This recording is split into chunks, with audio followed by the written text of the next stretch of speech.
আসসালামু আলাইকুম। আপনারা দেখছেন কোন সবজি তার নামের জন্ম ইতিহাসের সবচেয়ে বেশি অপমানিত হয়েছে। সেটি হলো বেগুন। যারা এখনো একে তেল চোষা ভিলেন মনে করেন, তাদের বলছি বেগুন হলো আপনার শরীরের জন্য গ্লোবাল সুপারহিরো। ভারতে এটি বেগুন হলেও ইউরোপে একসময় এটাকে ডাকা হতো পাগলা আপেল।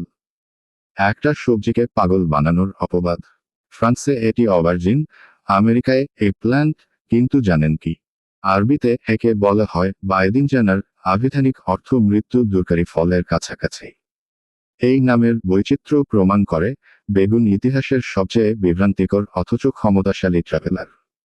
বেগুনের বেগুনি ত্বকে যে নাসুনিন আছে, সেটা তো সবাই জানে।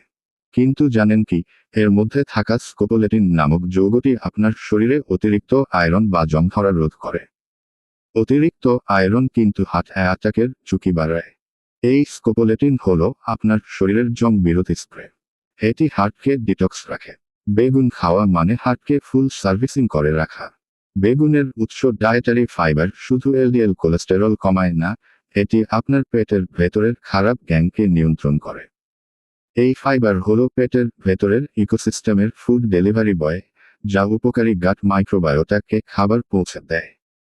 অর্থাৎ বেগুন খেয়ে আপনি শুধু হজম করছেন না, আপনি আপনার পেটের ভেতরের সেনাবাহিনীকে খাবার খাওয়াচ্ছেন।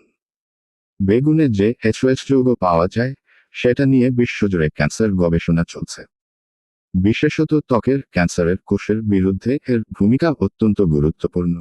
এই তথ্যটি বেগুনকে একটি সাধারণ সবজি থেকে প্রকৃতির ক্যান্সার ফাইটিং প্রোটোকলে পরিণত করেছে। যারা বেগুন খান না, তারা কিন্তু এই লাইফ সেভিং প্রোটোকলটি মিস করছেন। বেগুন যেন তেলের ড্রাম না হয়। বেগুনকে কখনো অতিরিক্ত তেলে ফ্রাই করে এর সায়েন্টিফিক ভ্যালু এবং ক্ষমতাকে হত্যা করবেন না। সঠিকভাবে খান, সুস্থ থাকুন। অতএব, বেগুন কোনো সাধারণ সবজি নয়, এটি হলো এক অবিশ্বাস্য ইউনিভার্স। আজ এ পর্যন্তই। আপনারা সবাই ভালো থাকবেন, সুস্থ থাকবেন। আসসালামু আলাইকুম।